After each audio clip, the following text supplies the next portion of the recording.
सलाम वालेकुम। सबसे बड़ा अक्लमंदी है सफाई। जब आपके घर वगैरह साफ हो जाएंगे तो बाकी चीज़ भी खुद ब खुद साफ हो जाएंगी। सफाई इसलिए ज़रूरी है कि सफाई इंसान की सेहत के लिए ज़रूरी है।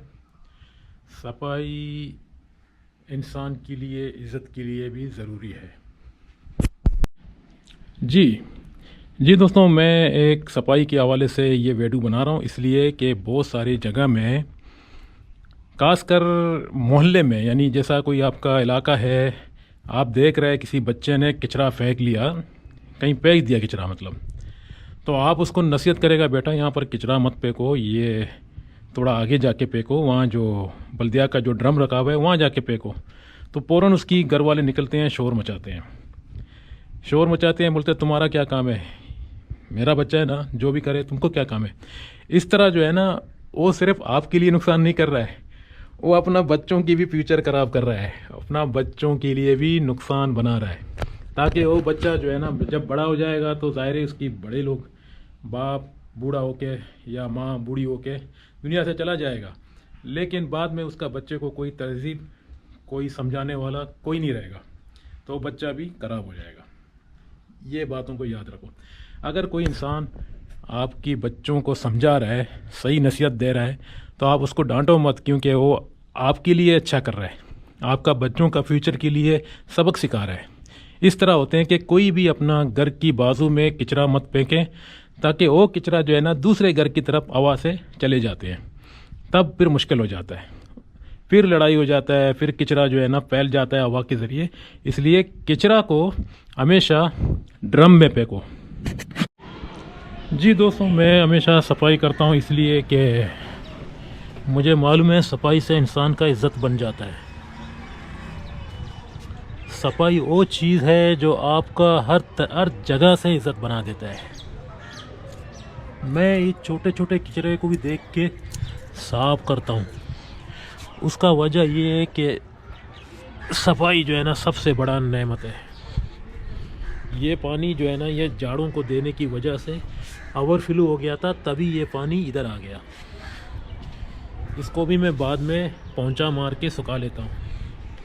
यहाँ भी यही सिचुएशन है। जब मैं पौधों को पानी देता हूँ तो पानी नीचे से गिरते गिरते इसी तरह दिखते हैं, लेकिन कोई बात नहीं, ये भी साफ़ कर दूंगा मैं थोड़ी देर के अंदर अंदर। तो दोस्तों, मेरा कहने का मतलब ये है, इंसान अपना घर को साफ़ करें, उसके साथ शहर को भी साफ़ रखें। जब मैं बाहर जाता हूँ तो मैं कचरा वगैरह कुछ भी नहीं फेंकता हूँ। मुझे पता है कि ये शहर भी हमारा, ये मुल्क भी हमारा, और इसी तरह मैं अपना घर को साफ़ कर रहा हूँ। इसी तरह मैं अपना शहर को भी महफूज रखता हूँ सफाई के हवाले से। जब शहर साफ़ हो जाएगा तो हमारे जो है ना कुलचा। जी दोस्तों, जब शहर साफ़ होगा तो बाकी चीज़ भी जो है ना साफ़ हो जाएंगे। वो किस लिहाज से कि आपकी शहर साफ़ है तो आपके घर में भी गंदगी नहीं आएगा, क्योंकि बाहर सफाई नहीं रहेगा, बाहर गंदगी होगा तो बाहर की गंदगी आपकी घर तक भी पहुंच जाएंगे। तो इसलिए कहते हैं कि सफाई सबसे बड़ा ईमानदारी है इंसान के लिए। इंसान का सबसे बड़ा पहचान सफाई होता है। जब आदमी इस तरह क्लीन शेव करें, इस तरह साफ़ कपड़ा पहने और घर को भी साफ़ रखें, तो बाकी बाहर के लोग समझ जाएंगे कि इसकी बाकी नॉलेज भी अच्छे हैं। सफाई का ख्याल रखो तो सारी चीज़ आपकी अच्छी रहेंगे, शायद ख़राब भी नहीं हो जाएंगे। कोई भी चीज़ को ध्यान दे दो, डबल चेक करो। और सफाई, सबसे मेन पॉइंट सफाई। जैसा आपका चीज़ साफ़ हो जाएंगे तो लॉन्ग लाइफ सफाई जो है ना आपका चीज़ों को देगा, लॉन्ग लाइफ यानी लंबा ज़िंदगी।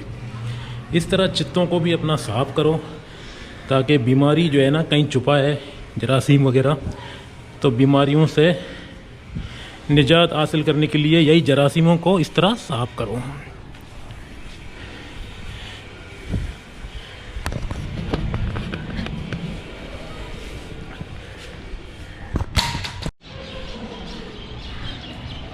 जी हाँ दोस्तों, ये देखें मैंने जो गमला में पानी डाला है ना, पानी ओवरफ्लो हो गया था। फिर पानी जो है ना गमला के नीचे से निकलते निकलते पूरा चित्त ख़राब कर देते हैं। अगर कोई बंदा इस तरह अपने घर में अगर इस तरह पानी देखें तो इसको ऐसा साफ करें, नहीं तो ये आपकी चित्त को नुकसान पहुंचा देते हैं इस तरह की पानी।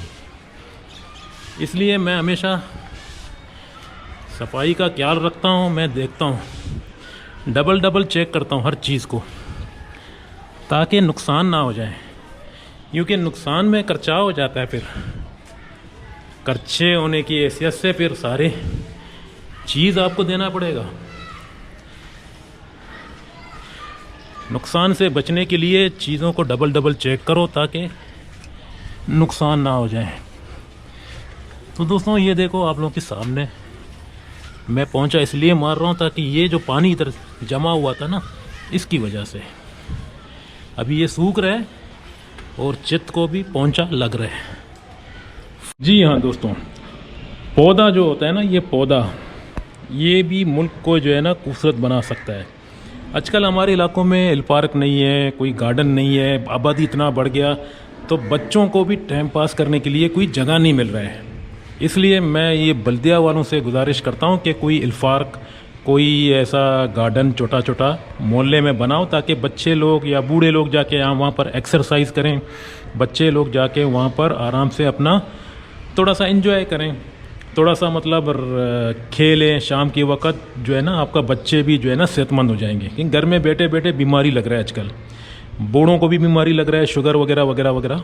उसके बाद बच्चों को भी जो है ना बीमारी लग रहा है, घर में बैठे बैठे ये पुलू वगैरह पता नहीं कौन सी बीमारी इस तरह लगता जा रहा है। तो इसलिए मेरा गुजारिश है कि मैं यही गुजारिश कर रहा हूँ कि हर मोहल्ले में एक छोटा छोटा पार्क बनना चाहिए। पहले ज़माने में गार्डन वगैरह था, आबादी नहीं था, तो लोग जाके अपना गार्डनों में कोई बाग बगीचा थे वहाँ पर जाके टाइम पास करते थे, तो सेहत भी अच्छा था लोगों का। आजकल लोग घर में बैठे बैठे सारा दिन घर में बैठे बैठे तो बोर हो जाते हैं और बीमारियों का शिकार हो जाते हैं। तो इस वजह से मेरा मकसद है कि आप लोग सारे जो है ना जितने भी मोहल्ला हैं सब रिक्वेस्ट करो कि हमारे इलाके में एक पार्क होना चाहिए। पार्क जो होते हैं ना, जो गार्डन वगैरह जो उसमें डाला गया, कोई एक्सरसाइज करने वाला छोटा छोटा मशीन है। दोस्तों बाकी मुल्कों में इस तरह की चीज़ गवर्नमेंट ने डाल के रखा है, यहाँ पाकिस्तान में भी है कोई कोई जगह में, लेकिन वो पैसे वाले लोगों के पास, मतलब जो ऐसे डिफेंस सोसाइटी होते हैं ना, वहाँ पर इन्होंने कुछ पार्क वगैरह बनाया ताकि लोग जाके रांद करें, एक्सरसाइज करें, तो टाइम निकल जाता है। लेकिन गरीब मोहल्ले के इलाके में इस तरह की चीज़ें ख़त्म हो गए, आबादी बढ़ गया, लोगों ने अपना घर वगैरह बनाया, तभी इन पार्क जो है ना, ये पार्कों के लिए ज़मीन नहीं बचा।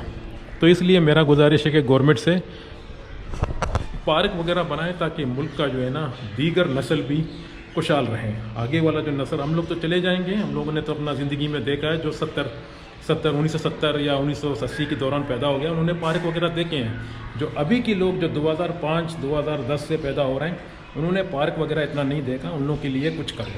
तो मेरा ये रिक्वेस्ट है, अगर वीडियो पसंद हो गया तो लाइक कीजिए, बाकी मुझे दीजिए इजाज़त। ये सफाई के हवाले से, सफाई जो है ना इंसान के लिए ईमान भी है। खुदा हाफिज़।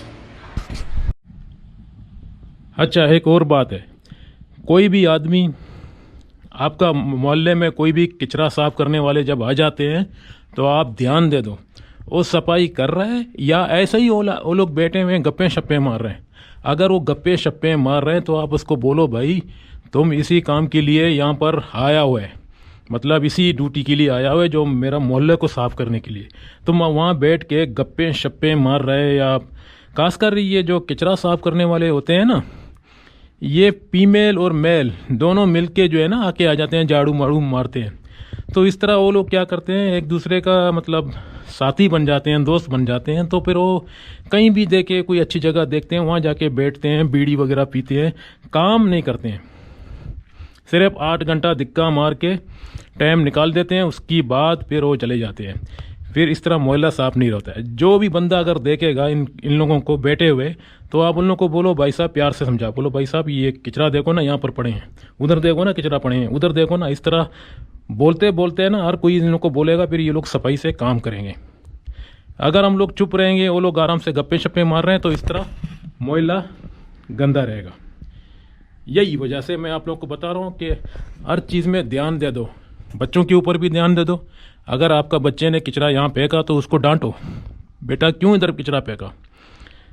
तो फिर वो बच्चा जो है ना, आपकी डांट की डर से दूसरा दिन ऐसा गलती नहीं करेगा, फिर जाके ड्रम में फेंकेगा, फिर आपका बच्चे का नॉलेज जो है ना सुधर जाएगा। इसी तरह आप इस तरह करते रहो। बच्चों को प्यार से समझाओ, गुस्से से भी जज्बात से भी बच्चे नहीं सीखेंगे। बच्चों को प्यार से समझाओ। अगर कोई बच्चा नहीं समझेगा तब थोड़ा सख्ती करो। पहले एक बार प्यार से समझाओ, 2 बार प्यार से समझाओ, फिर भी वो गलती करेगा तब सख्ती करो। अगर शुरू में आप सख्ती करोगे बच्चों के साथ, तो बच्चे जो है ना बात नहीं मानेंगे, फिर वो गुस्से से गुस्सा करते रहेंगे। इसलिए बोलो बेटा यहाँ पर ये कचरा मत फेंको, ये अच्छी बात नहीं है, तो वो समझ जाएगा। तो उसकी इंशाल्लाह आगे का जो फ्यूचर है वो भी सुधर जाएगा। तो जैसा हमारी जो खासकर ये 3rd class country, India, Pakistan, Bangladesh, Nepal, ये वगैरह वगैरह जो भी है, इन मुल्कों में सफाई का ध्यान नहीं देते हैं। इसलिए गंदगी इतना पड़ा हुआ है कि रेल की पटरी के साथ कितना कचरा पड़ा हुआ है, रोड में कचरा, शहरों में जाओ, मार्केटों में जाओ, कहीं भी कचरा ही कचरा। इसलिए हम लोगों का जो नस्ल है वो समझ नहीं जाते इन बातों को। अगर समझ जाते हैं तो कचरा जो है ना मुनासिब जगह में फेंका जाए, तब मुल्क भी साफ़ सुथरा रहेगा। इन चीज़ों को याद रखो।